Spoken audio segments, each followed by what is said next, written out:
Boa noite, pessoal, tudo bem? Sejam bem-vindos à disciplina de fenômenos mecânicos.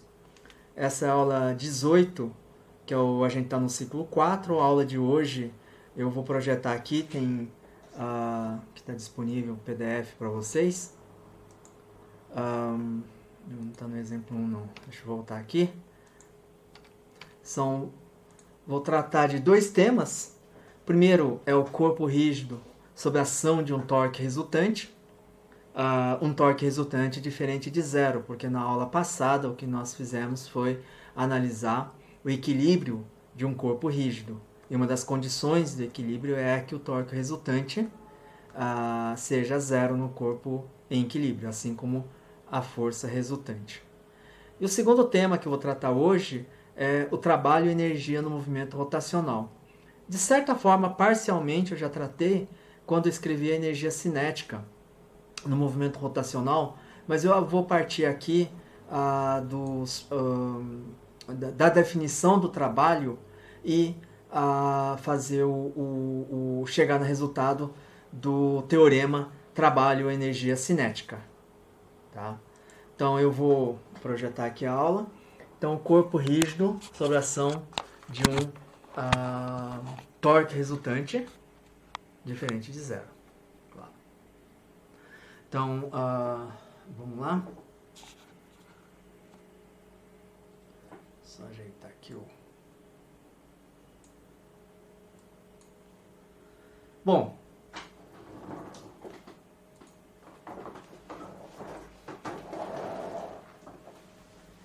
então eu vou começar aqui desenhando um corpo rígido. Por exemplo, aqui.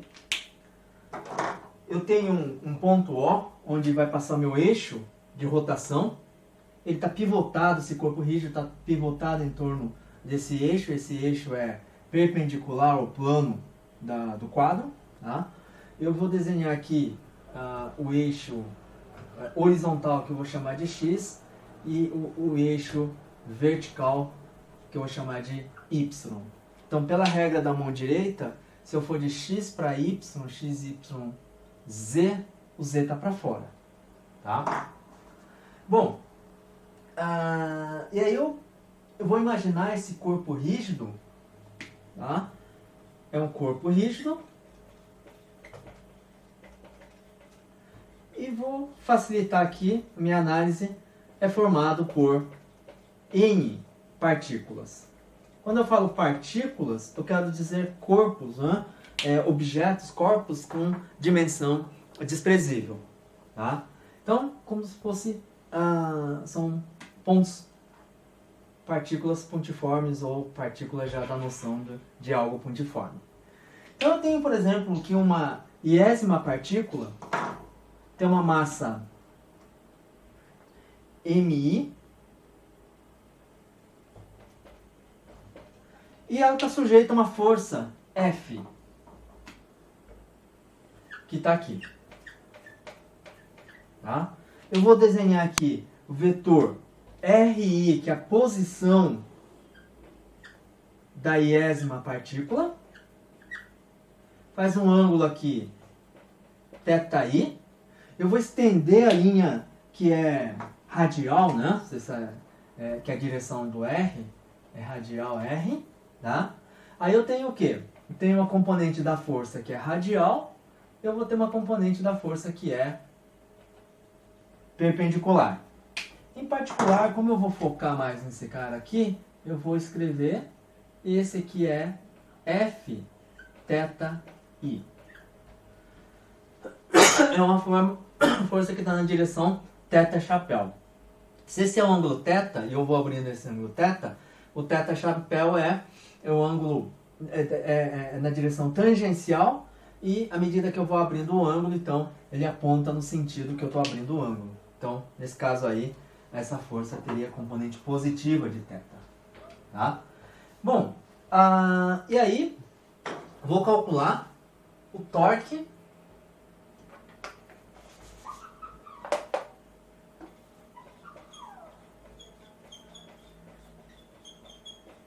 resultante, tá? em relação ao ponto O. Porque o torque depende aonde eu aplico. O O é aqui, tá? Que é um ponto onde passa meu eixo de rotação. Vou calcular o que é o torque, a gente já viu. Torque, calma aí, o torque resultante sobre a iésima partícula.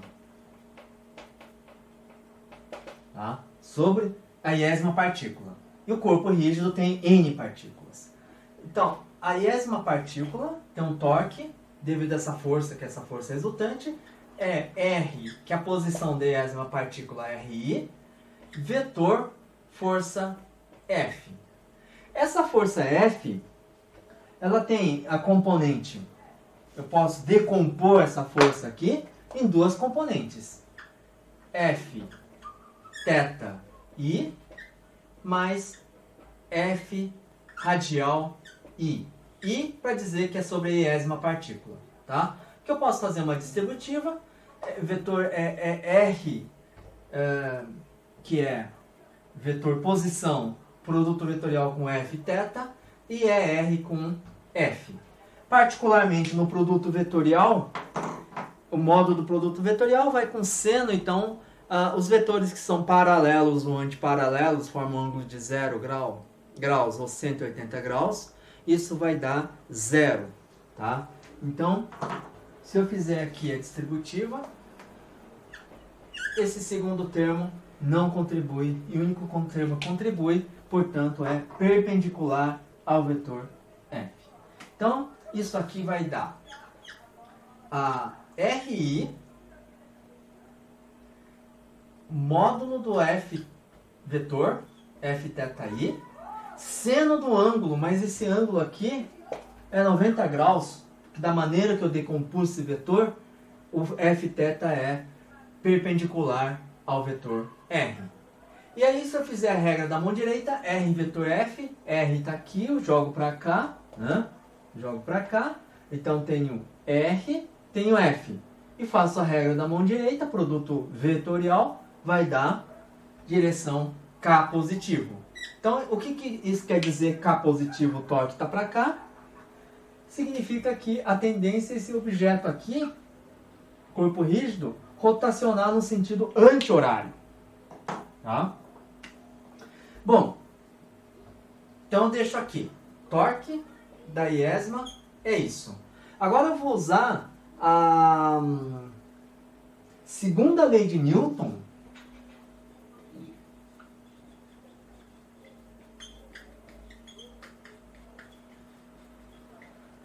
na direção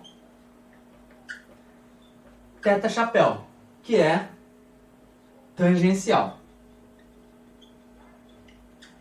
Tá?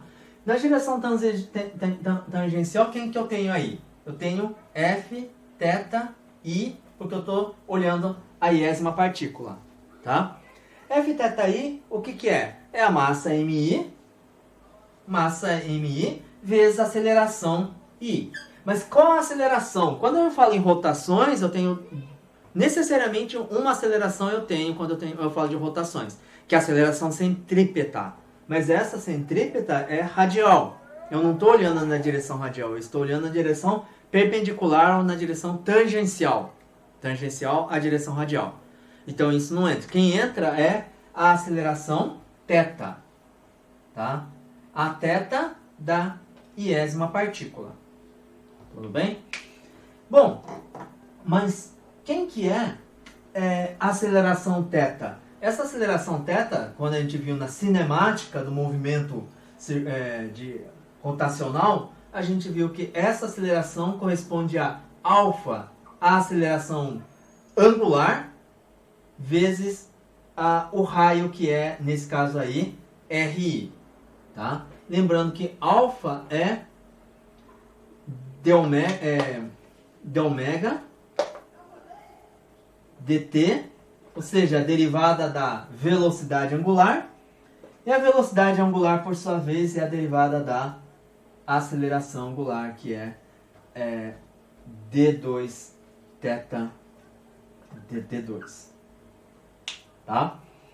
Bom, então o que eu vou fazer aqui? Eu peguei esse torque e eu escrevi em termos de RI, F θ I, eu vou pegar esse F θ I e substituir por essa expressão aqui, MI alfa RI, tá?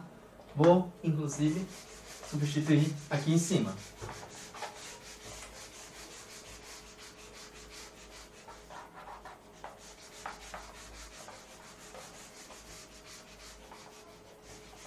Então, torque, eu vou tirar o vetor, tá? Porque eu sei que está na direção K e esse eixo é fixo, tá? A gente não vai mexer, não é um movimento em que o eixo tá mudando, tá?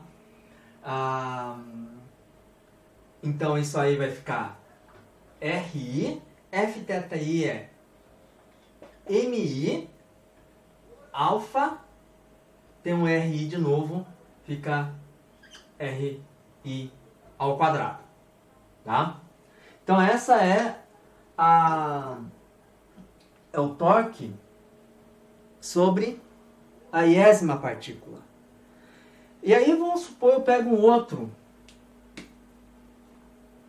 outra partícula que esteja aqui, outra que esteja aqui, e assim por diante. Aí eu vou calcular torque para cada um deles, tá? No final do dia, para calcular o torque aí, o que eu estou fazendo é, simplesmente, como está todo mundo na mesma direção, que é na direção Z, tá? Então, eu posso pensar só na componente Z do torque, porque o eixo está na direção Z. Então, o torque resultante, aqui porque eixo fixo na direção Z, né? Por causa disso, o torque resultante é simplesmente somatória de todos os torques tau I, tá? Claro, se o eixo estiver mudando, se para cada partícula que estiver girando estiver num outro eixo, quando eu for somar o torque resultante, torque é uma grandeza vetorial, então eu tenho que somar vetorialmente, tá? Mas como todo mundo na ponta está na mesma direção, no máximo pode mudar o sentido, se mudar o alfa, né, da aceleração, por exemplo, tá? Então, o que não é verdade, para o corpo rígido todo mundo tem o mesmo alfa, então a soma aqui vai ser uma soma escalar, porque eu estou só somando, na verdade, vetor, mas eu estou somando só a componente Z do torque, tá? Isso tem que ficar bastante claro, que o torque é uma grandeza vetorial. Então é uma somatória do torque, I vai de 1 até N, são N partículas, tá? Isso aqui o que é? Acho que apaguei, né? Não, tá aqui em cima, tá? É exatamente isso aqui, que eu vou escrever da seguinte forma. O termo que vai no somatória, que não pode sair, é o termo MI, RI ao quadrado. Aí o alfa é comum para todo mundo, então eu consigo fatorar. Então eu consigo escrever só fora da somatória, tá? Escrevendo isso fora da somatória, pronto, eu já identifico que... Deixa eu apagar aqui para deixar um pouquinho mais limpo aqui para vocês. Que o termo entre parênteses, que é somatória de MI, RI ao quadrado, é exatamente o momento de inércia desse objeto aqui, tá? Então, esse cara aqui é o I, que é o momento de inércia. Então, eu tiro aqui um resultado bastante importante, que é o seguinte: o torque resultante igual o I vezes alfa, tá? Então, esse é o resultado que corresponde a F igual a MA quando existe o movimento de rotação, um movimento puramente de rotação. Isso aqui é conhecido como segunda lei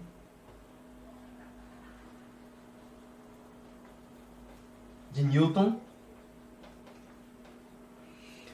para rotações. Tá? Voltando um pouquinho, a gente não vai explorar nesse curso, porque quando a gente fala em objeto rotacionando, girando em torno de um eixo, esse eixo é fixo. Tá? Como o eixo é fixo, é como se a gente estivesse no movimento unidimensional, um movimento em direção X. A gente não escreve vetor, a gente só escreve a componente, e no máximo o sinal positivo e negativo indica que ele aponta para um sentido ou outro, né? Para a direita ou para a esquerda. E nesse caso aqui, se o eixo é o eixo Z, que está aqui, esse objeto, se ele gira, né? Conforme o ângulo θ aumenta, então ele gira no sentido anti-horário, o torque é positivo. A velocidade angular é positivo também. Aí tiver no sentido contrário, aí o torque é negativo, o torque aponta para dentro, e pela regra da mão direita, o movimento se dá no sentido horário. A mesma coisa a aceleração angular. Se a velocidade está aumentando no sentido anti-horário, a velocidade angular alfa é positivo. Mas mesmo ele estando no movimento sentido anti-horário, mas ele cada vez mais for devagar, significa o quê? O módulo da velocidade está mudando. Por quê? Porque a aceleração angular tem um sinal contrário, um sinal negativo. Tá? Então, por causa disso, pelo eixo ser fixo, a gente só trabalha com essa componente, uma componente do torque que está na direção do eixo. Tá? Caso contrário, se tivesse um eixo variando, uma situação extremamente geral, altamente geral, a gente teria que colocar um torque vetor aqui. Tá? O momento de inércia corresponde à massa, né? Corresponde à inércia do sistema, e tem uma grandeza escalar. E o alfa, a aceleração angular, tem caráter vetorial. Assim como velocidade angular tem caráter vetorial. Tá? Então, se a velocidade está no sentido anti-horário, então, na verdade, o vetor velocidade estaria perpendicular à rotação e, pela regra da mão direita, saindo. Tá? Então, a velocidade angular vetor apontaria para cá. Tá? Se esse objeto estiver acelerando, a aceleração angular aponta para cá. Então, a rotação se dá no plano, o vetor ele aponta perpendicular, ortogonal ao plano. Tá? Nesse nível de curso, a gente não tem necessidade de representar velocidade e aceleração angular de uma forma vetorial. Tá? Então, a gente escreve só a componente. De qualquer forma, isso aqui eu encaro como sendo F igual a MA quando há rotações. Vou fazer um exemplo relativamente simples, que é uma aplicação direta dessa fórmula aqui, tá? Que é o exemplo 1. Deixa eu projetar para vocês esse exemplo, o exemplo 1.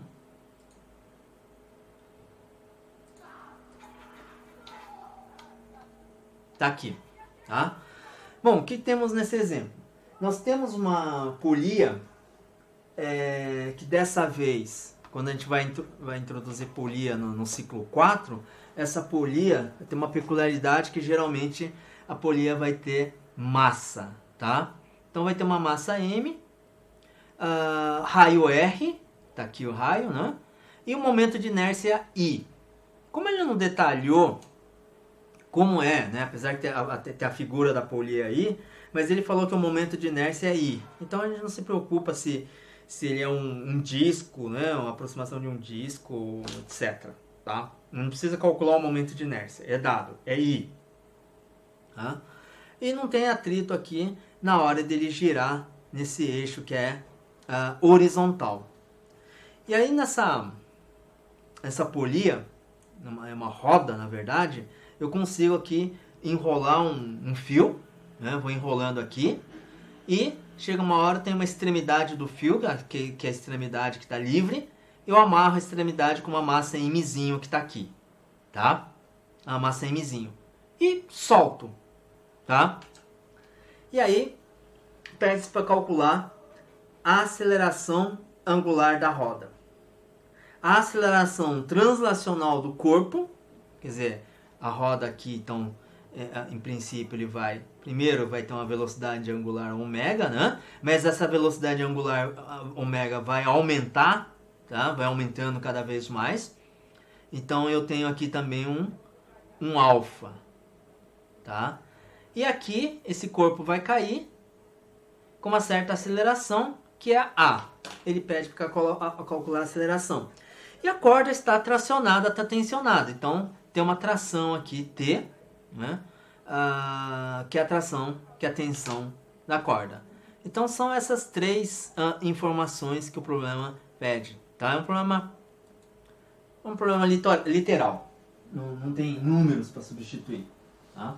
Bom, vamos usar essa fórmula aqui. Vamos deixar esse cara quietinho. Apagar aqui em cima por questão de espaço.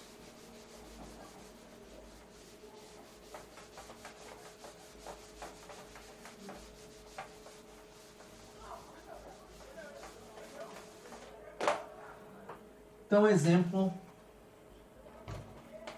1. Vou desenhar aqui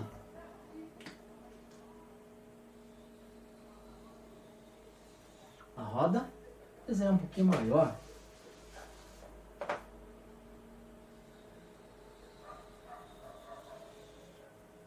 Tá aqui o eixo horizontal saindo. O raio é R, massa é M, momento de inércia I. Aí eu enrolo aqui fio, né? Enrolo, enrolando. A extremidade livre desce. Tem um bloco, uma massa M. Tá? Bom, então é isso. Tá? O problema coloca o livro, né? Coloca as forças que estão aqui presentes, tá? Primeiro, massa M, eu tenho uma força que é M vetor G. Tá? Aí também coloca uma outra força, que é a força de tração, tensão. Se eu olho aqui o fio, essa é a força de tração T. Como o fio não tem massa, né? Quando eu olho quem está puxando o objeto M, né? Quem está pendurando, a mania que uns livros têm, didáticos, é escrever T também. Se ele escreve escalar, não é força, quer dizer, esse componente, ou módulo. Até entendo. Mas a partir do momento que se a pessoa escreve T, é um erro enorme chamar esse cara também de T. Porque essa tração está para baixo e esse aqui está para cima. Então, correto, se chamei esse de T, esse é menos T. Se eu chamei esse de T, o de cima é menos T.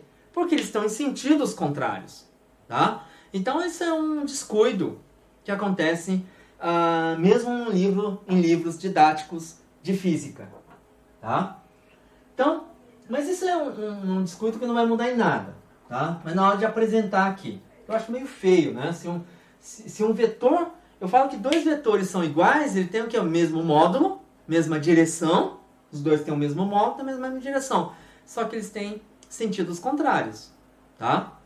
Então não são iguais. Um é menos o outro. Um é menos o outro, tá? Bom, então vamos lá. Eu quero calcular torque resultante, é I alfa, torque resultante aonde? Que vai atuar aqui. Então eu estou olhando minha roda, tá? Tem uma tensão aplicada aqui. Aonde está aplicada essa tensão é quando o fio perde contato aqui com a roda, que é na direção horizontal, ok? Tem um círculo aqui. Então eu vou chamar esse cara aqui de vetor R, tá? E calcular o torque resultante, porque a única força relevante para o torque resultante em cima da roda é a tração. Por quê? Porque a própria roda tem uma massa, então tem aqui um mg, mas está na linha do eixo, então não faz nada. Esse cara deve estar pendurado aqui no teto de alguma forma, né? Então também tem uma força de uma força F que está não está aparecendo direito, uma força F que sustenta esse objeto lá em cima, tá? Mas essas duas forças, elas estão na linha, né? Tem um braço zero em relação ao eixo de rotação, porque eles estão atuando lá na linha que une o eixo de rotação. Então a única força relevante para o torque é a tração. Portanto, o torque que eu vou calcular devido à tração é o torque resultante. Isso vai causar o quê? Iα, a velocidade angular da roda. Tá? Então vamos lá. R eu trago para cá. Eu tenho vetor R, vetor T, torque é R vetor T, regra da mão direita, eu vou de R para o T, vai dar para fora, tá? Se eu chamo aqui de X, esse eixo de Y para cima, né? Ele está na direção Z, então eu vou ter aqui que torque resultante, que é R vetor T, vai ser, como eles formam um ângulo de 90 graus, vai ser módulo de R, que é Rzão, que é o raio, tensão, a seno do ângulo 90 graus, e está na direção, regra da mão direita, na direção K. Tá? Então eu tenho aqui, torque resultante é RT. Tá? E isso vai para o outro lado igual Iα. Iα. Tá? Então eu posso aqui a princípio isolar a tração, a tensão, a tração, que vai ficar Iα sobre R. Bom, então eu já usei a segunda lei de Newton para rotações. Vou precisar mais. Agora eu vou usar a segunda lei de Newton para translação. Porque eu vou olhar esse cara aqui. Né? Posso pensar em diagrama de corpo livre, mas ele está aqui. Né? Então, eu só estou olhando para cá. Tá? E eu vou fazer uma coisa que é o seguinte. Como ele vai acelerar para baixo,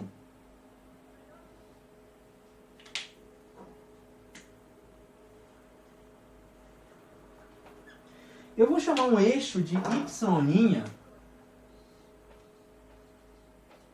porque aqui eu chamei de Y para cima, um Y' positivo para baixo. Tá? Tudo isso para minha resposta ficar de acordo com a resposta do livro e quando eu tirar a componente Y' da aceleração, essa componente ser uma componente positiva. Tá? Porque está para baixo e orientei para baixo. Então o diagrama do corpo livre está aqui, tem o menos T, a tração, que está para cima, esse menos T está para cima, mg está para baixo, massa m, e o conjunto sofre uma aceleração A. Então, pelo diagrama do corpo livre aqui, usando a segunda lei de Newton, eu tenho que força resultante igual a... Agora toma cuidado. Y é positivo para baixo. A tração está para cima. Então, eu vou colocar um sinal menos T, que não tem nada a ver com esse sinal menos princípio. Tá? Porque eu estou tomando T como sendo positivo, menos T negativo. Negativo para cima. mg positivo para baixo, então é mais mg. Igual massa vezes aceleração. Tá? Aceleração vai ser para baixo, então eu espero que esse cara aqui, né, na hora de calcular a aceleração, essa aceleração de aceleração positiva. Tá? Bom, aí eu tenho essas duas equações e também eu tenho uma terceira equação que é quando a gente comparou a cinemática rotacional com translacional, né? Na verdade eu já usei uma vez, aqui é a relação entre a aceleração angular alfa e o A, tá? Então, e essa aceleração está aqui também. Então é a aceleração translacional da roda e a relação com a aceleração angular é alfa R, tá? Então eu tenho essa equação, terceira equação para considerar, tá? E aí agora responder é questão de freguês, né? Qual equação escolher para ir trabalhando, tá? Aqui eu vou fazer o seguinte, eu posso, tem diversas formas de resolver esse problema, porque eu agora tenho essa equação e essa equação, tá? Então, deixa eu ver aqui o que eu fiz. Eu peguei, fiz aqui T, na verdade eu passei o T para lá, né? Fica mais T, fica mais T, M, G menos A, M, G menos A, tá? Ficou isso. Agora, quem é T? T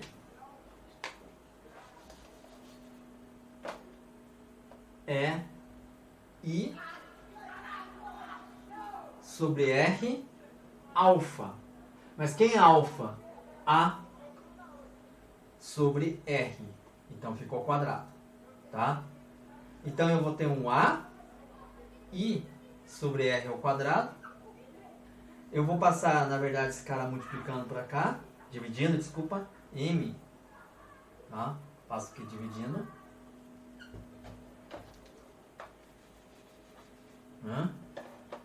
Vou passar o A para lá, fatorei o A, menos A vai passar como mais A, então fica mais 1 igual G. Então eu tenho a primeira resposta que a aceleração vai ser igual a G 1 mais I sobre MR ao quadrado. Tá? Esse M é M dessa massa aqui. O Mzão, na verdade, não entra no nosso problema, porque ele entraria onde? Ele entraria no momento de inércia, tá? Então, mas teria que dizer como essa massa está distribuída nesse disco, né? Que apolia, para dizer como é o momento de inércia. Se for um disco uniforme, o momento de inércia é meio da massa vezes o R ao quadrado, que é o raio do disco ao quadrado, tá? Bom, de qualquer forma, então eu tenho aqui a primeira equação. Se vocês quiserem, agora eu tenho A. O que eu posso fazer aqui? Eu posso vir aqui. Quem que é alfa? Alfa é A sobre F. Alfa é A sobre R. Então é A sobre R ao quadrado. O A está aqui, eu acho a tração.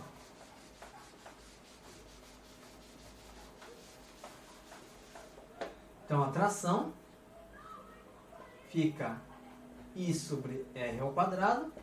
O A é G 1 mais I MR ao quadrado. Tá? Poderia deixar a resposta assim, mas eu vou deixar de uma forma um pouquinho mais interessante, que é o seguinte. Eu vou puxar esse IMR ao quadrado daqui, que vai ficar o seguinte, 1 sobre R ao quadrado, G. O denominador eu vou puxar IMR ao quadrado. De tal maneira que 1 vai ficar MR ao quadrado sobre I mais 1. Tá? Aí o I vai embora com I. R quadrado vai embora com quadrado. M é denominador, do denominador vai para o numerador. Portanto, eu já posso apagar aqui.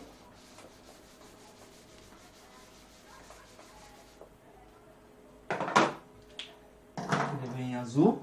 Então, daqui, portanto, T vai ser mg 1 mais mr ao quadrado sobre i. Tá? Então, essa é a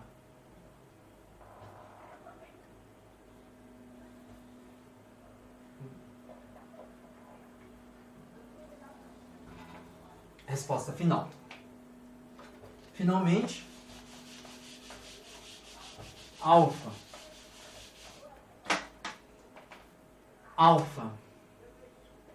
é A sobre R.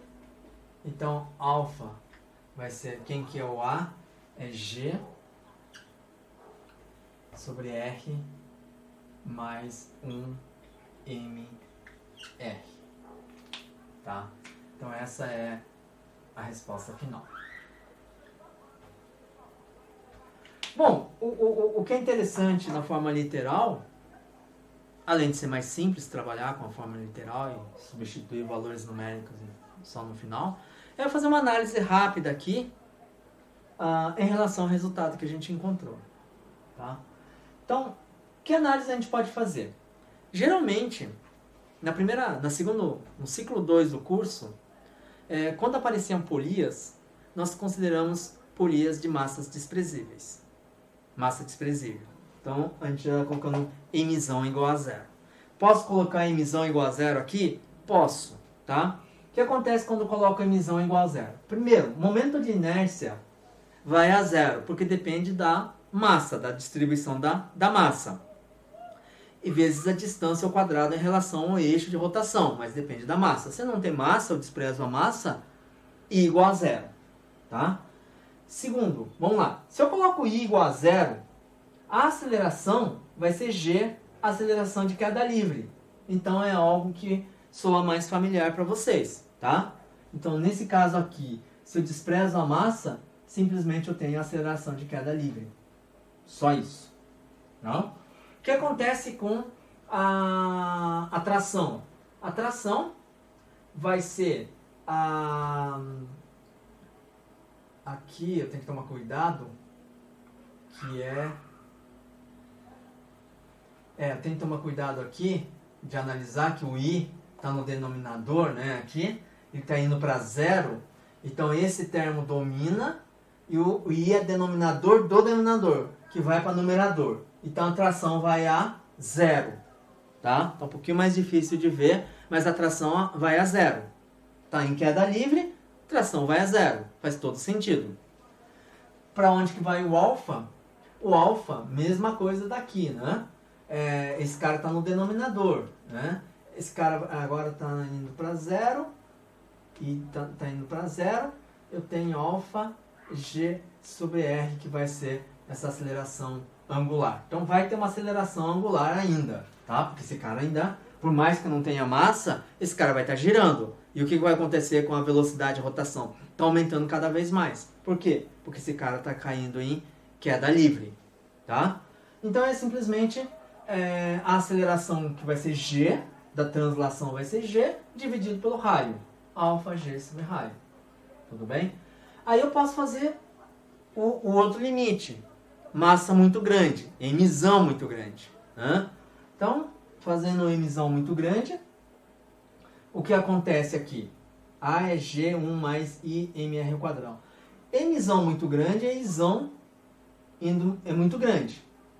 Então, esse termo fica muito grande, mas está no denominador. Ou seja, a aceleração vai a zero, tá? Então, se eu colocar aqui uma roldana aqui, né, na prática, de alguns quilos, e colocar um mosquitinho aqui, a corda não vai descer. Isso porque eu estou considerando a corda sem massa. Na situação real, a corda tem massa. Então, quanto mais eu estico a corda, mais massa eu vou ter,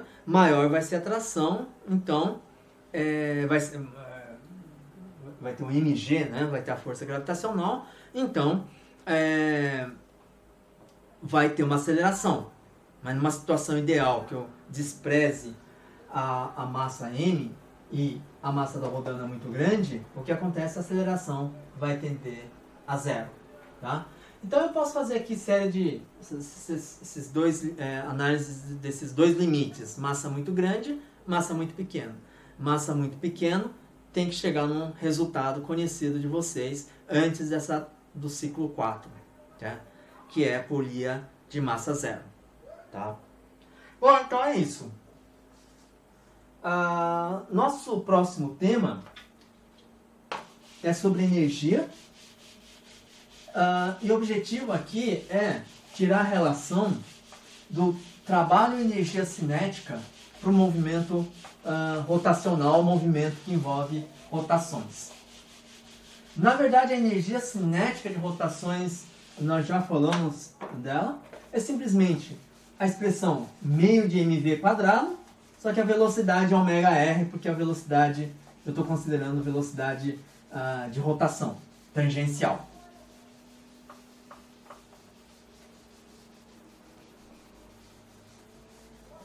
E aqui,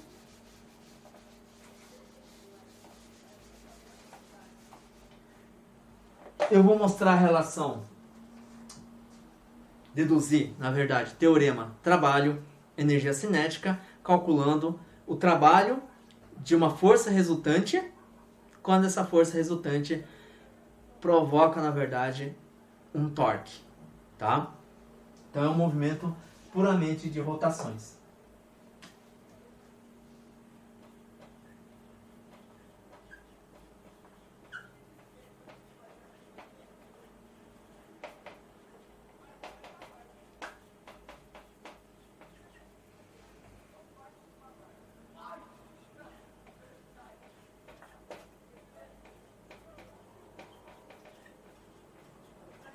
Eu vou começar aqui recordando o movimento de translação. Vamos supor, tem uma determinada trajetória, tem uma situação ponto inicial, ponto final. Ao longo dessa estrada, desse caminho, existe, atuando numa partícula, uma força resultante. Tá? E aí, mostrei que o trabalho de I para o F é igual variação da energia cinética, que é a energia cinética final, menos energia cinética inicial. Tá? Isso é verdadeiro para quando esse trabalho diz respeito ao trabalho dessa força resultante, que formalmente é integral F resultante escalar dl do ponto inicial, ponto final. dl é ao longo do caminho. dl. Tá? Então isso aqui a gente mostrou para translação. Importante aqui, essa força tem que ser uma força resultante, de tal maneira que eu consiga colocar massa vezes aceleração. Força resultante é massa vezes aceleração. Tá? Bom, então agora eu tenho um movimento rotacional. Então, não tem esse caminho, eu tenho um caminho específico e também não estou considerando uma partícula, né? Estou considerando um objeto, rígido. Então, um objeto extenso que não se deforma ao girar. Deixa eu desenhar aqui de novo. Alguma coisa assim.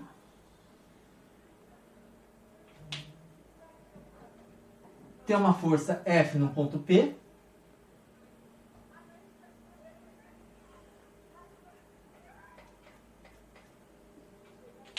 Vetor posição R.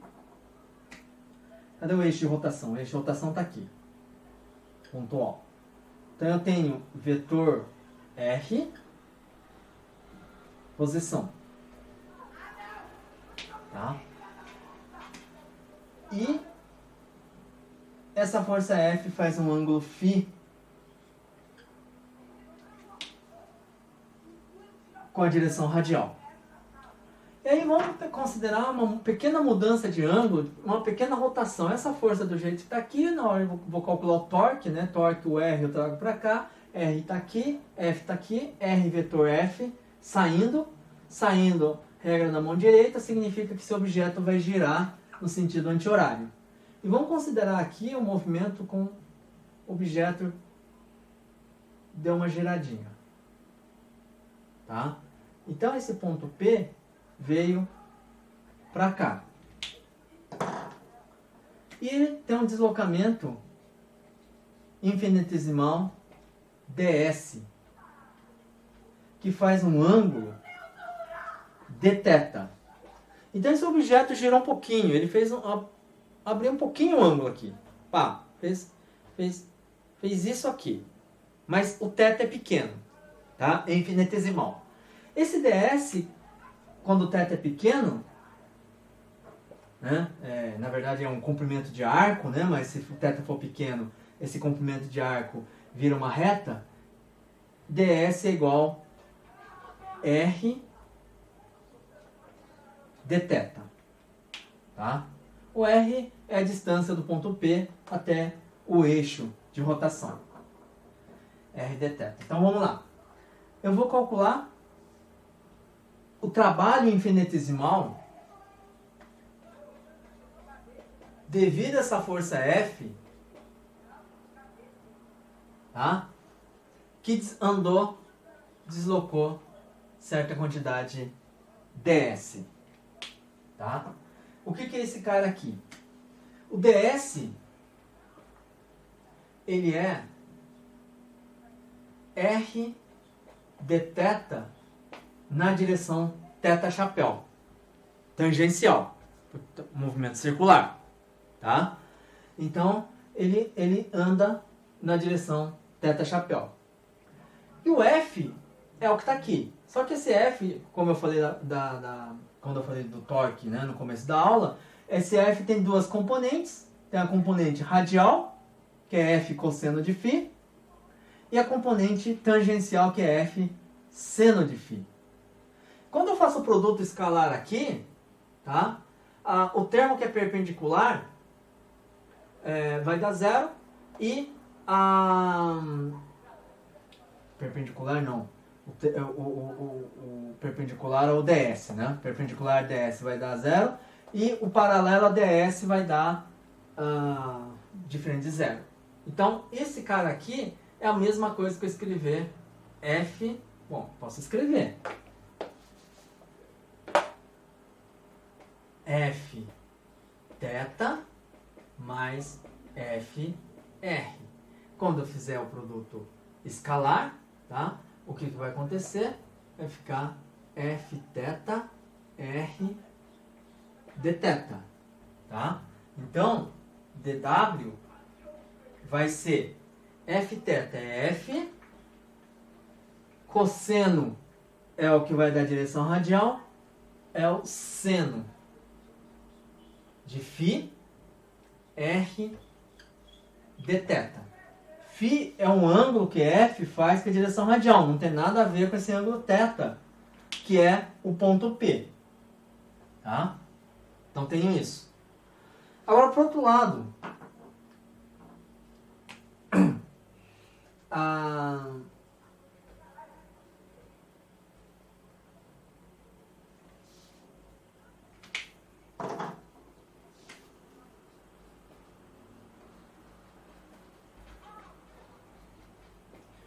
vou calcular o torque dessa força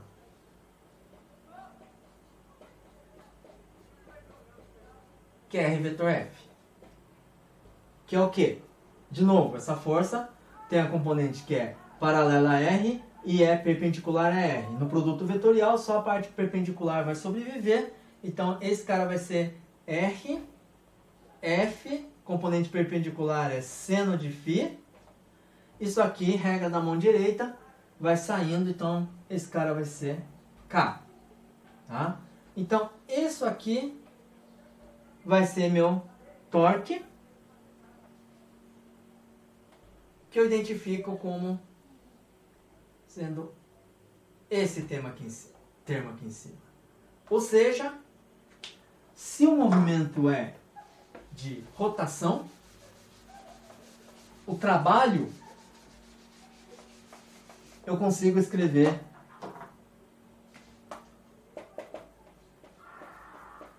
em função do torque. Torque de θ. Tá? Bom, agora, que eu não vou precisar mais.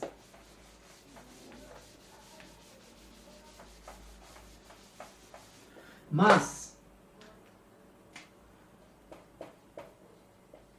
pela segunda lei de Newton, que acabamos de ver,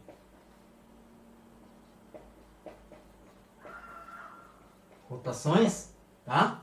O torque, se esse torque for devido a uma força resultante, isso é I alfa, que é igual I de ômega dt, tá? Então eu tenho que falar do trabalho de uma força, essa força tem que ser resultante, que vai provocar um torque resultante.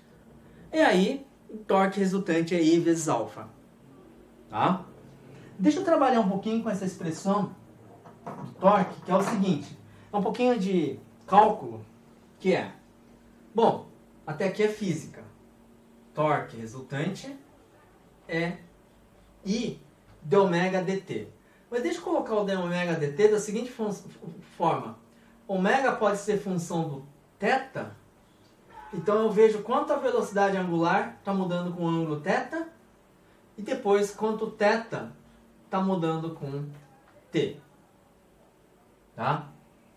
Então, estou fazendo ômega, que é função do θ, que é função do t. Se eu derivo ômega em relação ao t, eu derivo ômega em relação ao θ, θ em função de t. Isso é a regra da cadeia. Tá? Mas dθ dt é ômega. Então, esse cara aqui é ômega.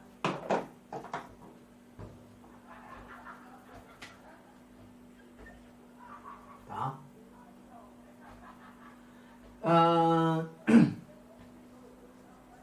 Então, eu vou chegar à conclusão aqui, que é o seguinte.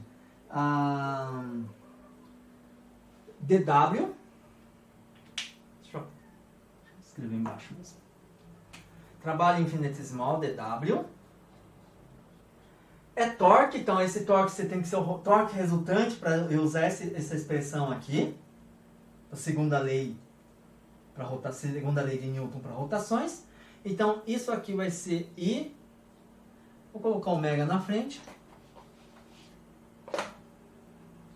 ômega, de ômega, dθ, dθ, tá?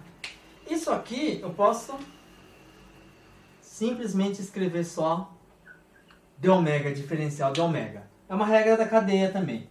Escrevo de ômega. De ômega é de ômega dθ, dθ, tá?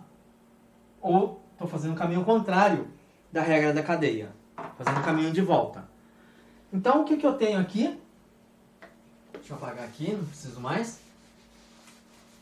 Eu vou ter aqui o trabalho infinitesimal, dW, é igual a I, ômega, de ômega. Tá? Aí para finalizar o teorema trabalho-energia cinética, eu só preciso integrar essa expressão, que é a expressão diferencial. Tá? Então eu venho aqui, vou integrar dos dois lados. O trabalho vai corresponder do ponto inicial até o ponto final. Isso corresponde a integral. Eu vou colocar o I para fora porque o momento de inércia, esse objeto é corpo rígido. Né? O eixo é fixo, o corpo é rígido. Então, o momento de inércia se mantém constante ao longo do movimento de rotação. Então, uma constante sai da integral. E ômega de ômega. Estou integrando em ômega. Na situação inicial, a velocidade angular é ômega i. Na situação final, é ômega f. Tá? Bom, o lado esquerdo vai dar o trabalho da força F resultante de uma situação inicial, uma posição inicial até a posição final. O lado direito vai dar I, ômega de ômega, é a mesma coisa integrar x dx, que é x quadrado sobre 2. Nesse caso é ômega, então é ômega quadrado sobre 2. Substituo os dois limites de integração. Então eu tenho meio de I, ômega final ao quadrado, substituindo o limite superior, menos meio de I, ômega inicial ao quadrado. Tá? Mas quem é meio de I, ômega ao quadrado? É precisamente a energia cinética de rotação. Tá? Então, esse cara aqui vai ser delta, deixa eu escrever aqui, K de rotação final menos K de rotação inicial, que é simplesmente delta K de rotação. Tá? Então, essa expressão aqui, no fim, chegou numa expressão que nós conhecemos lá de translação, como eu acabei de falar. Para introduzir esse assunto, para trabalhar com essa fórmula ali, eu fiz o quê? Teorema trabalha energia cinética, W é delta K. A diferença aqui é uma rotação pura. Então, delta K é a variação da energia cinética de rotação. Tá? E se eu for calcular o lado esquerdo, esse lado esquerdo do trabalho, eu estou relacionando com o torque. Tá? Então, essa é a única diferença. Isso aqui,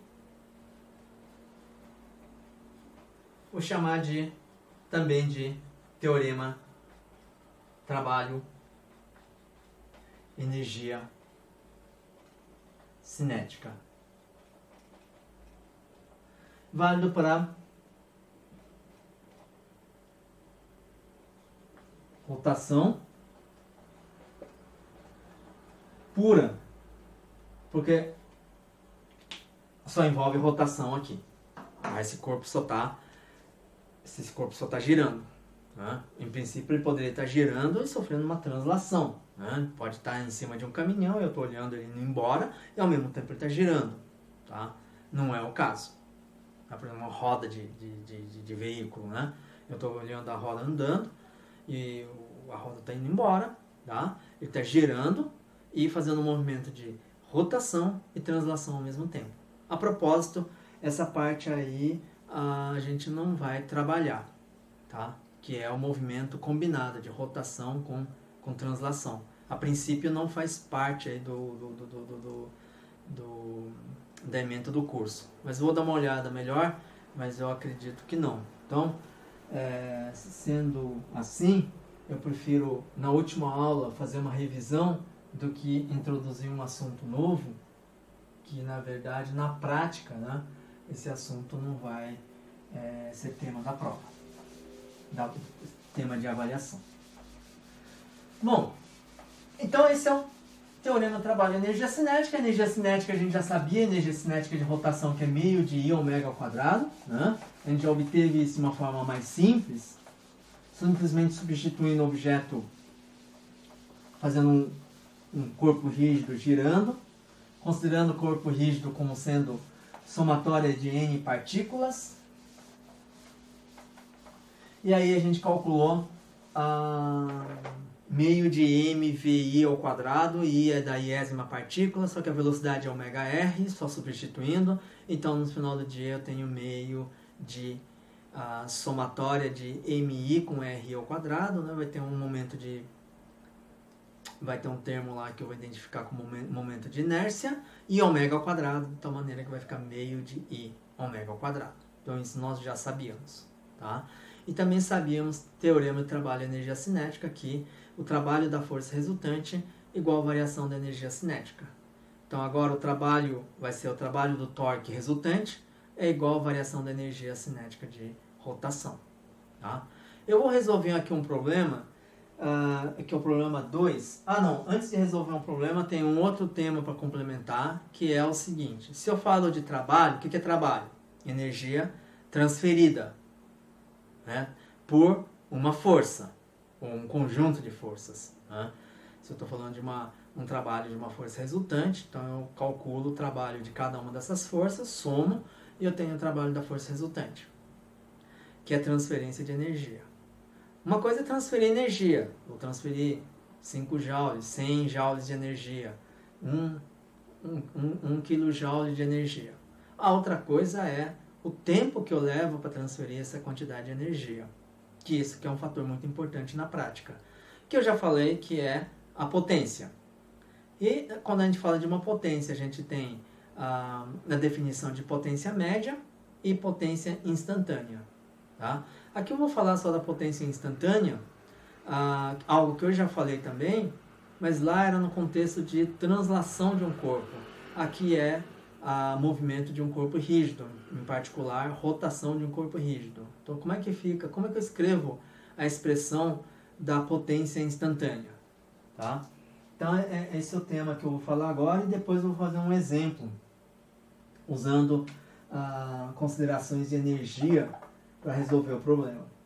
Então, vou falar sobre potência instantânea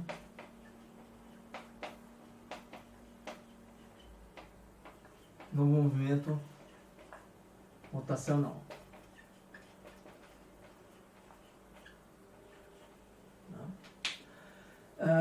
Mas antes,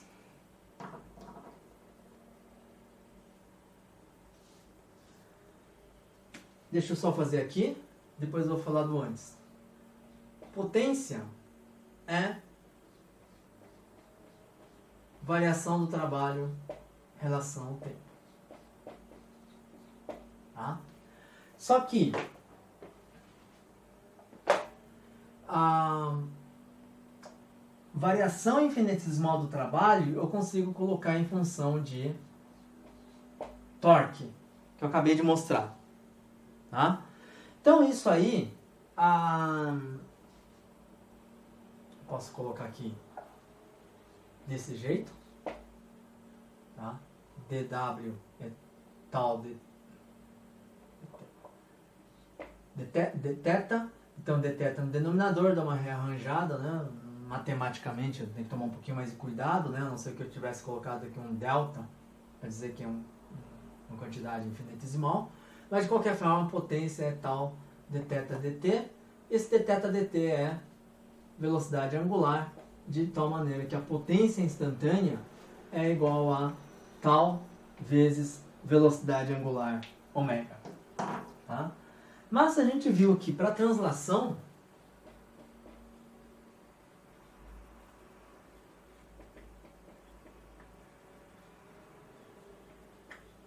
a gente viu lá no ciclo 2 que a potência é F escalar V. Tá? Bom,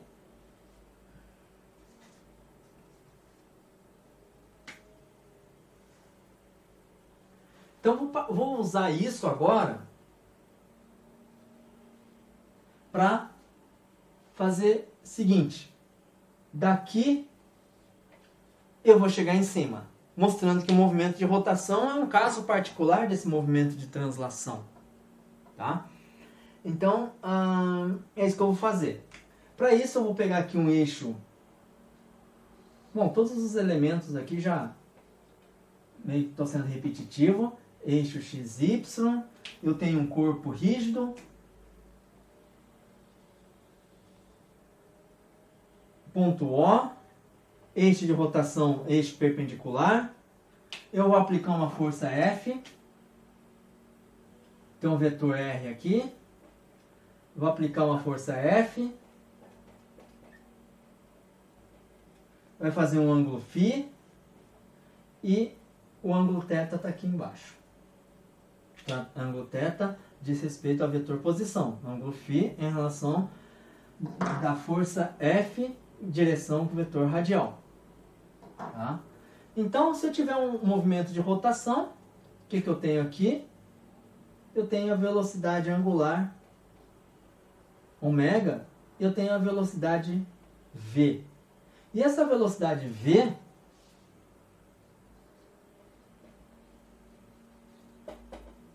vetor é simplesmente v na direção tangencial, que é na direção θ, tá? Então, na hora de fazer a força, escrever a força aí, essa força, por causa do produto escalar com o cara que está na direção θ, o único componente de F que vai sobreviver vai ser F θ, V, tá? Porque o F θ na θ chapéu, escalar θ chapéu ao quadrado, θ chapéu escalar θ chapéu vai ser 1, porque θ chapéu tem módulo 1. Tá? Então aqui vai ficar F θ a V. Vai ficar F θ, mas quem que é F θ? É F seno de φ. Mas quem que é V? V é ômega R. Então vai ficar ômega R. Portanto, o torque F R seno de φ é tal. E vai sobrar ômega. Portanto, essa expressão eu cheguei nessa potência, nessa expressão da potência quando o movimento é de rotação, tá? Então tem toda uma consistência aí. Bom, o que acontece de uma maneira geral, então, é o seguinte: quando a gente fala de movimento, na primeira parte do curso, quando a gente falou de cinemática, né, tem um movimento, o movimento circular é um caso particular de movimento, né? Quando a gente falou na parte de dinâmica, o movimento circular também é um caso particular, tá? E agora a gente está dando uma atenção especial para o movimento circular, envolvendo outras variáveis que não foram exploradas até agora e finalmente na aula que vem vou introduzir uma grandeza fundamental para quando o movimento é de rotações, que é o momento angular, tá? É a contrapartida de quem que eu não falei até agora para a parte de rotações. Eu falei de força, né? Relacionei a força com o torque, massa com momento de inércia, né? Assim como a parte da cinemática, a posição x com θ, velocidade v com ômega, aceleração a com alfa, e que está faltando, que vai ficar para a aula que vem, é o momento angular, que está relacionado com o momento linear por causa de translação. Tá? Bom, mas isso aí deixa para a aula que vem. Vamos fazer aqui o exemplo 2. O exemplo 2, deixa eu projetar aqui.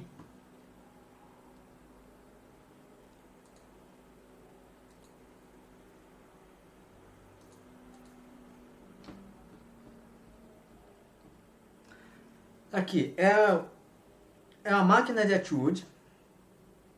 Tá? Tem duas massas. É uma polia, sistema de polias com uma polia com duas massas, o caso mais simples possível, né? Que a gente viu na parte 1. A diferença aqui é o seguinte: a polia tem massa M, raio R, ele disse que ele é um disco uniforme.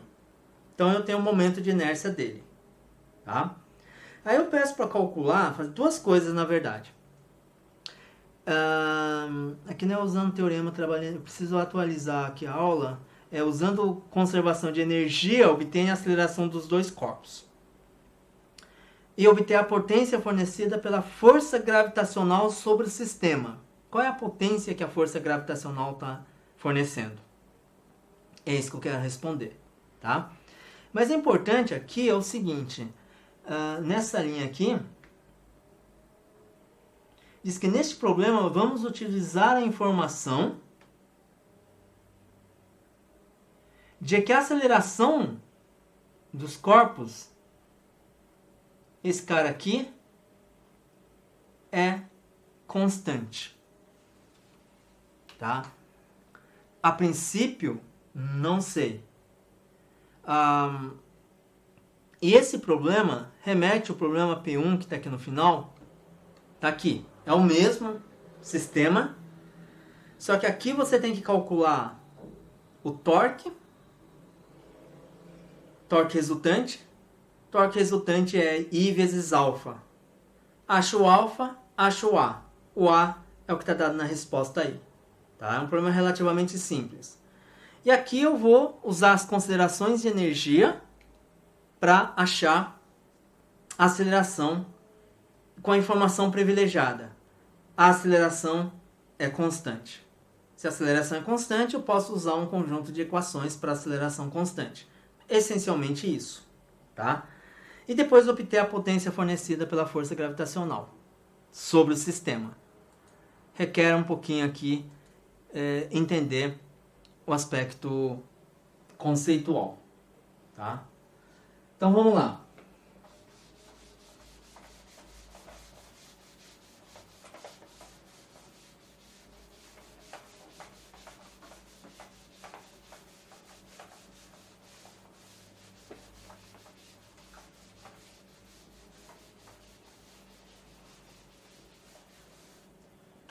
O exemplo 2.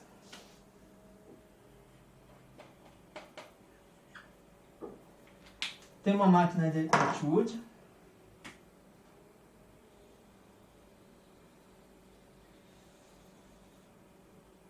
O eixo, ele falou que é um disco.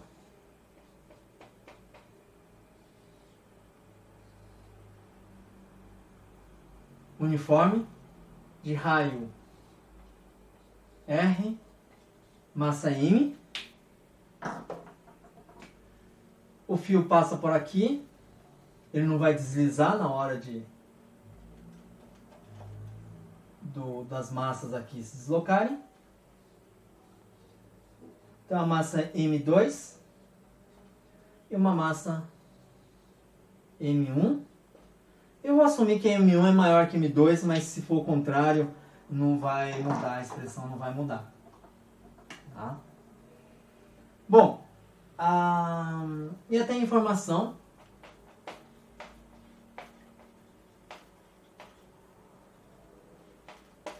A constante.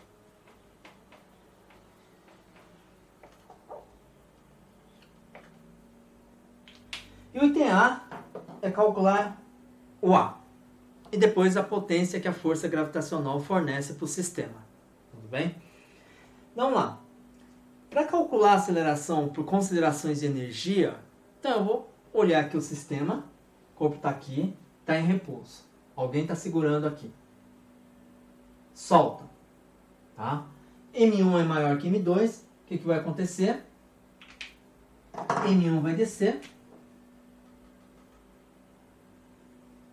De uma certa quantidade H.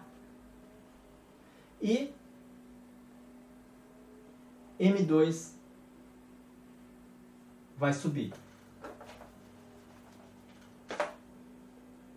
De uma certa quantidade também H. Tá? E esse cara vai girar, evidentemente. Tá? Então vamos lá. A energia mecânica inicial é energia mecânica final. Quem que é final? Quando esse objeto caiu de uma altura H. Quem é inicial? Quando o sistema estava em repouso. Tá? Como o sistema estava em repouso, inicialmente só tem energia potencial gravitacional. E depois começa as massas andarem, um subir, outro descer, e a roda, rodando, né, a polia começa a girar. Então eu tenho energia cinética de rotação também, na situação final. Mas a situação inicial é relativamente simples. Tá? Aqui eu vou escrever da seguinte forma. A energia mecânica inicial é U gravitacional inicial mais K inicial. Isso igual a U gravitacional final mais K final. Inicialmente, em repouso, tá? Massas em repouso. Massas e a polia também não está girando. Tá? Então, isso aí vai ser K final. Aqui eu vou passar esse cara para cá, vou fazer o seguinte. O grave I, deixa eu colocar, o que eu fiz aqui? O grave I menos o grave F igual KF. Passei o grave final para cá. Ao fazer isso, eu tenho o quê? Diferença de energia potencial gravitacional. E a diferença de energia potencial gravitacional é na massa M1 e a energia potencial gravitacional na massa 2. É inicial menos o final agora. Do jeito que eu fiz aqui. Do jeito que eu equacionei aqui. Inicial menos o final. Tá? Se eu olho para M1, a massa é M1 G. Ele desceu de uma quantidade H. Então, a energia inicial é maior que a energia final. Tá? Tava aqui, depois desceu. Qual é a quantidade que desceu? H. Então fica mgh. Mais. Agora, o gravitacional na massa M2. M2 G. Inicial está embaixo. A final está lá em cima. Final é maior do que inicial. Mas como aqui é inicial menos final, menos H. Isso aqui vai dar a energia cinética final. Qual é a energia cinética final? Esse cara está descendo. Então é meio de M1 V ao quadrado. Esse cara está subindo. E esse cara está girando.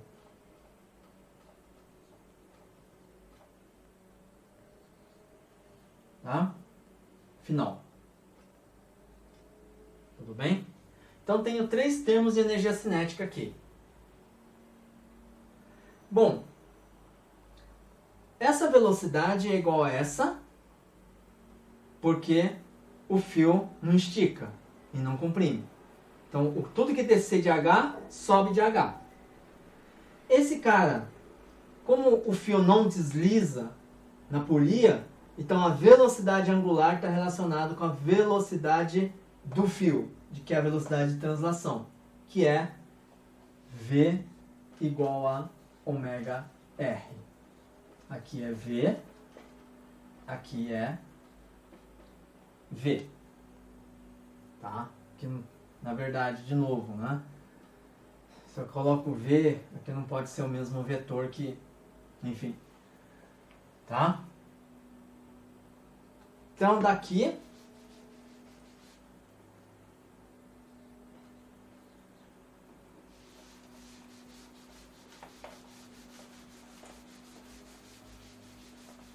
Deixa eu ajeitar 2 coisas.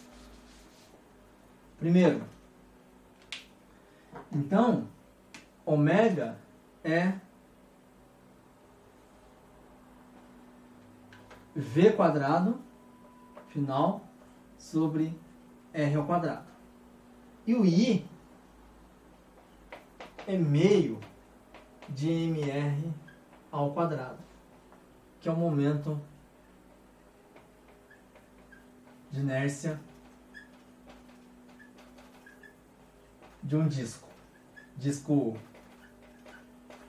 uniforme, homogêneo, tá? Então, vamos lá.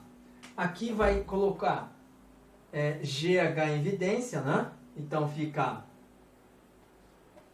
M1 menos M2 GH igual. Vou colocar um pouquinho mais embaixo.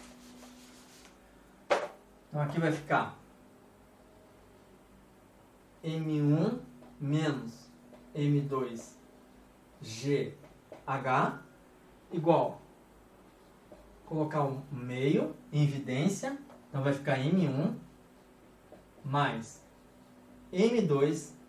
Aqui quando eu colocar o I, vai ficar Emão, Errão ao quadrado divide por Errão ao quadrado, tem um meio daqui e um meio daqui. Um meio que está aqui, fatoro, outro meio permanece lá dentro, então fica Emão sobre 2 e fica VF ao quadrado. Tá? Aí eu venho aqui, VF ao quadrado é 2 vezes M1 menos M2 G M1 mais M2 mais Emão sobre 2 GH. Tá? Então, esse é VF ao quadrado, não vou precisar mais aqui.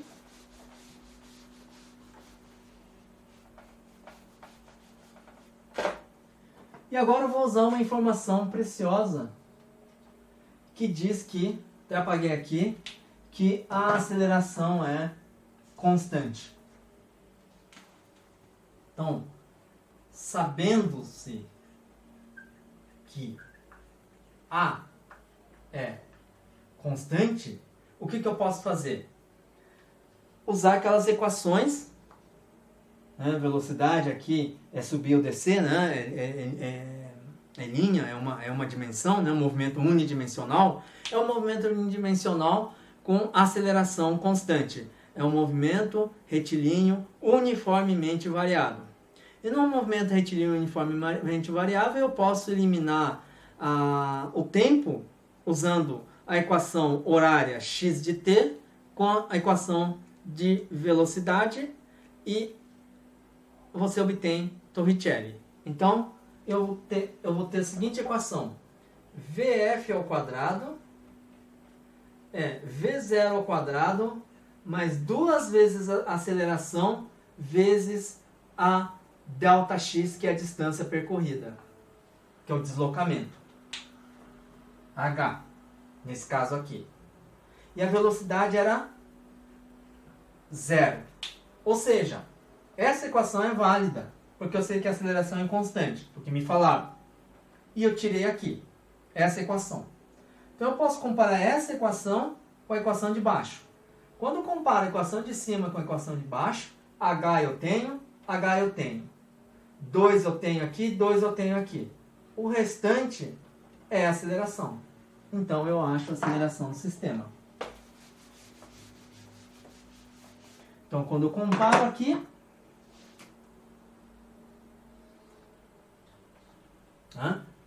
vou chegar aqui, a aceleração é este termo aqui.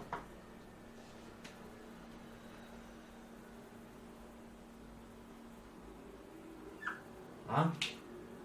A é M1 menos M2,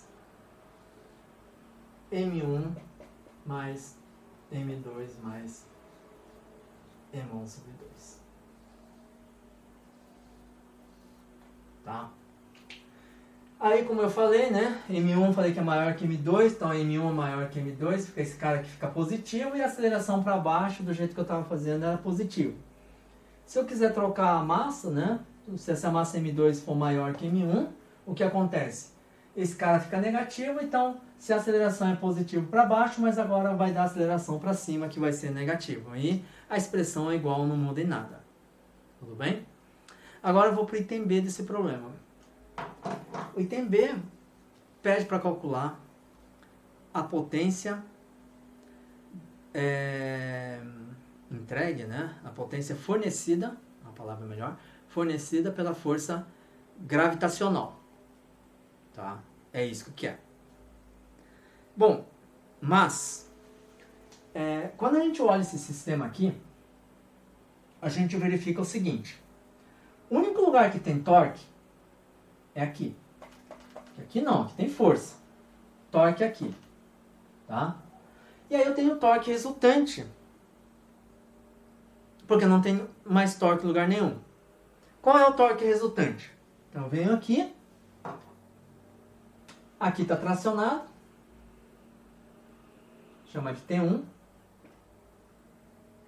Aqui tem uma tração T2. Eu vou ter um R1.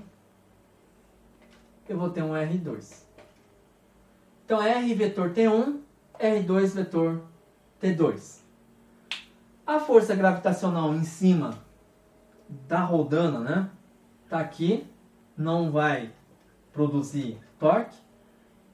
E nem tampouco a força que sustenta o sistema pendurado no teto. Também não. Tá? Então, o que acontece nesse caso aqui é o seguinte.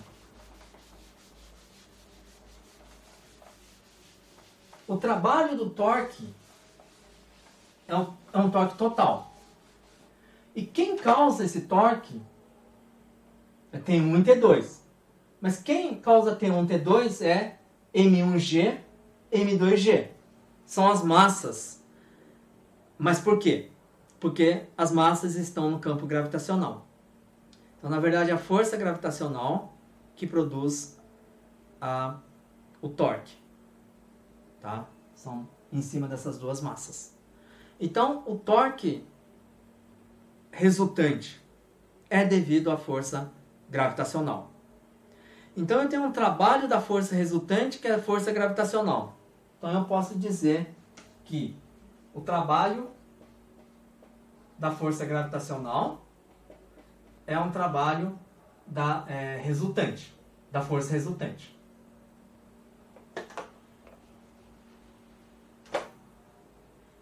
Tá? Que, por sua vez, é variação da energia cinética.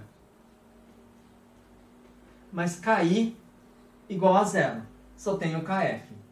Então, o trabalho da força gravitacional acaba sendo a energia cinética num determinado momento, que é meio de M1 V ao quadrado mais meio de M2 V ao quadrado. Não vou colocar necessariamente final aqui nesse final, tá? Ele pode continuar descendo aqui. Então, enquanto estiver descendo, essa expressão aqui está valendo. M2V2 mais meio. Momento de inércia é meio de irmão R ao quadrado. Velocidade angular é V quadrado sobre R quadrado. Então, o trabalho da força gravitacional causa variação na energia cinética, sendo que a energia cinética inicial é zero. Tá? Então, isso aqui vai dar o quê? Meio M1 mais M2 mais meio de irmão velocidade ao quadrado. Tá? A gente tem a aceleração. E a gente teve essa aceleração aqui. E essa aceleração, a gente usou a informação de que A constante. Agora, se A é constante, V é V0 mais AT. Inicialmente é zero, portanto, a velocidade é AT. Quem que é A? Acabamos de calcular em cima. A. Tá? Então, a velocidade ao quadrado significa aqui que é AT ao quadrado. Isso é o trabalho. Mas a potência é a variação do trabalho em relação ao tempo. É dW da força, dW do torque gravitacional, se quiser, do torque devido à força gravitacional, que é torque resultante, em relação ao tempo. Então, para responder o item B, basta derivar essa expressão aqui. Derivar a expressão significa que derivar o t quadrado aqui. Tá? O A é constante, está aqui. Derivada de t quadrado é 2 vezes t. Tá? 2 cancela o meio, fica A quadrado, que é constante, vezes t. Portanto,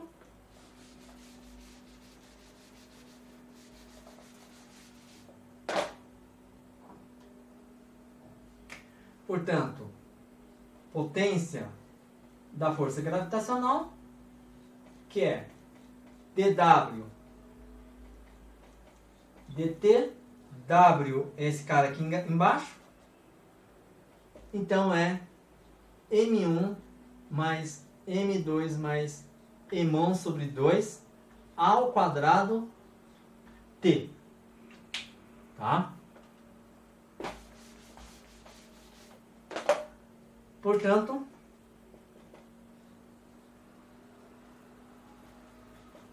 vai ser ao quadrado está aqui, M1 menos M2, M1 mais M2 mais Emão sobre 2 ao quadrado. Mas tem um cara no numerador, então isso aqui vai ficar M1 menos M2 ao quadrado. Está faltando aqui G, né?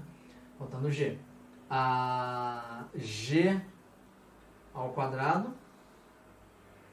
Esse cara aqui ao quadrado, denominador vai estar ao quadrado, mas cancela um daqui, então vai ficar M1 mais M2 mais Emão sobre 2. E aí vai ficar tempo T. Então o que está acontecendo? A potência instantânea ela vai aumentando com o tempo. Tá? O trabalho da força gravitacional vai aumentando com o quadrado do tempo. É por isso que a potência gravitacional vai aumentando com o tempo. Tá? Então o que está acontecendo aqui? Não tem nada. Energia do sistema, energia cinética é zero, está todo mundo parado. Eu solto. À medida que eu vou soltando, o que vai acontecendo com essas massas? Elas vão descendo, um vai acelerando para baixo, outro vai acelerando para cima. Então ele vai ficando uma coisa assim. E esse cara vai girando. Tá? Então o que está acontecendo com a energia do sistema? Está aumentando. Né? A energia, o quê? Cinética está aumentando. Mas quem é responsável pelo aumento da energia cinética? É a força gravitacional. No fim é isso. Tá? Porque nesse caso aqui, a energia mecânica do sistema se conserva. Porque a força gravitacional é uma força conservativa. Tá? Então está transferindo de um para outro. E aqui eu estou dizendo quanto, né, é a potência dessa, ou seja, qual é a velocidade de transferência da energia gravitacional em energia cinética. É isso que eu estou tentando responder, é isso que eu respondi, que é o item B. Tá bom? Então é isso. Com isso eu concluo a aula de hoje. Tá? Na aula que vem eu vou introduzir o momento angular. E na sequência eu introduzir a conservação de momento angular. Então o paralelo que se faz é o momento angular, eu faço paralelo com o momento linear. O momento linear se conserva em uma determinada situação, como a gente viu no ciclo 3. Qual a situação? Força resultante externa igual a zero. Aqui nós teremos algo similar. Só adiantando, é quando o torque resultante externo é igual a zero, o momento angular se conserva. Então com isso a gente vai enunciar mais uma lei de conservação, tá? Mais especificamente, mais útil quando se tem um movimento de objetos girando, rotacionando, movimento rotacional. Então a gente se vê na próxima quarta-feira, tá bom? Um abração, tchau, tchau.